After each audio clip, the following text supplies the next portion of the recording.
Coming up on Mountain News at 5:30, a former Central Kentucky band director was in court today facing several charges related to sexual abuse.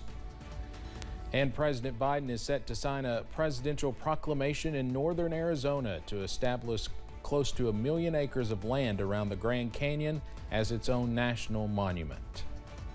And the forecast is nice this evening, but some changes are on the way as early as tomorrow. Your full forecast coming up as Mountain News at 5:30 starts now. Dedicated to southern and eastern Kentucky, this is WYMT Mountain News at 5:30. Good evening, I'm Steve Hensley. A former Kentucky high school band director charged with numerous sexual offenses was in a courtroom this morning. Patrick Howard Brady served as band director for Anderson County. The school has won several state titles in recent years. WYMT's Phil Pendleton has more on what happened during the court hearing in a community where the high school band is a big deal. Downtown Lawrenceburg, across from the Anderson County Courthouse, is the Cat Cafe. Damaris Hill helps here along with at the local library. She's only been in Lawrenceburg for a year and a half, but it didn't take long to realize how important the high school band is. The band is an integral part of this community. It's a tight-knit group. You know, you see the kids out all summer long working hard. Rumors started flying months ago that something was up. Then in May, band director Patrick Brady was suspended. About 2 months later, he was indicted on rape, sodomy, sexual abuse, and some other charges. All right, Mr. Cole, we're on for arraignment. How would you like to proceed? Brady's attorney entered a not guilty plea, then quickly asked for reductions to his bond conditions, primarily so he could see his own children. Prosecutors did not want any changes to Brady's bond conditions whatsoever. They say that it's very important that he stay away from kids, from school grounds, and school staff. The judge sided with the prosecutor's wishes. All right, at this time, the court is going to leave the bond the same. There will be no modifications. He is to have no contact with minor children.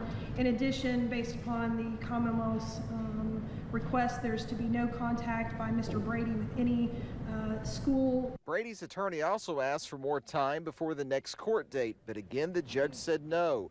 She said Brady is to be back in court October 3rd. In Anderson County, Phil Pendleton, WYMT Mountain News. Anderson County school leaders say Brady was suspended with pay on May 15th. Then a termination letter was sent to him last week. An arrest has been made after a woman was shot in the face while driving on Interstate 75 in northern Kentucky. 20-year-old Braden Smith is charged with assault and gun possession. Police say Smith shot 19-year-old Skylar Onisha. They say he was in a backseat passenger in Onisha's car. The Kenton County Commonwealth's attorney says Smith was playing with a gun in the backseat when he shot her. Onisha was taken to the hospital with serious injuries. Crews in northern Kentucky are cleaning up a train derailment. About 8 cars came off the rails yesterday morning in the Latonia neighborhood of Covington. None overturned and nothing spilled. The cars were carrying corn. Crews with CSX worked to get each car back on track. No one was hurt. A cousin of the Uvalde school shooter was arrested yesterday. The New York Times reports 17-year-old Nathan James Cruz reportedly threatened to do the same thing to a school. His cousin, Salvador Ramos, was accused of killing 19 children and 2 teachers at Robb Elementary in May 2022. The affidavit says Cruz's mother notified police after the suspect reportedly threatened to shoot his sister in the head and also, quote, shoot the school. Lawmakers are demanding answers about why former Coast Guard leaders like Admiral Carl Schultz reportedly kept quiet about sexual assaults. Records show a probe uncovered a string of rapes and assaults at the agency's academy from the late 1980s to 2006. They indicate investigators had wanted to report their findings to Congress and Homeland Security officials, but then Schultz and his second in command reportedly kept the investigation quiet instead.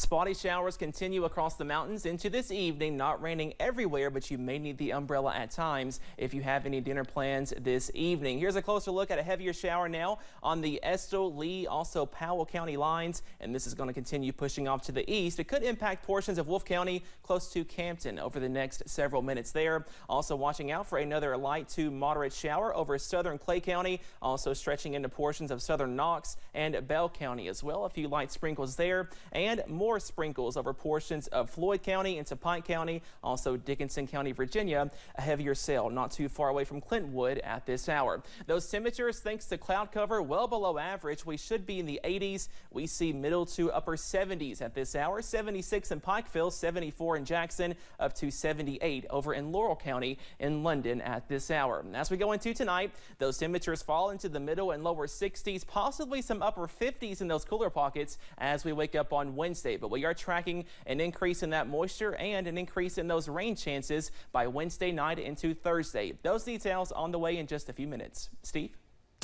All right, Cameron, thank you. Thousands lined the streets of Bray, Ireland to pay their respects to the late singer Sinead O'Connor. Fans of O'Connor's tossed roses and other flowers on the hearse as the funeral procession passed by.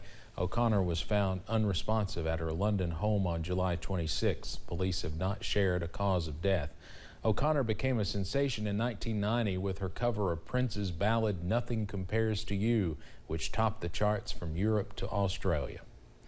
President Biden visited Arizona to designate areas just north and south of the Grand Canyon a national monument.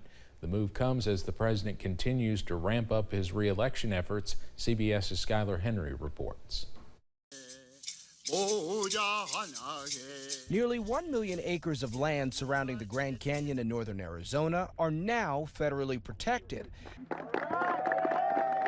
President Biden officially designated the site the nation's newest national monument Tuesday, preserving ancestral land many Native American tribes in the region consider sacred. America's natural wonders are central to our heritage and our identity as a nation. Native American history is American history, and that's what today is about.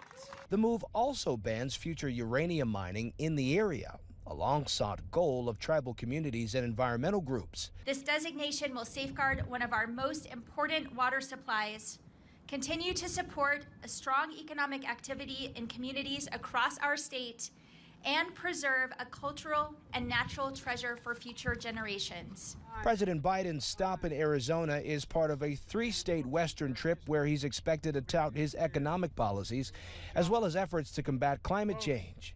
Preserving these lands is good not only for Arizona, but for the planet. It's good for the economy. It's good for the soul of the nation. Native American voters could be key to helping President Biden win the key state once again as he runs for re-election in 2024. Skylar Henry, CBS News. This is the 5th national monument that President Biden has established while in office. The president is also traveling to New Mexico and Utah this week. Yesterday's powerful storms are still wreaking havoc on travel across the United States.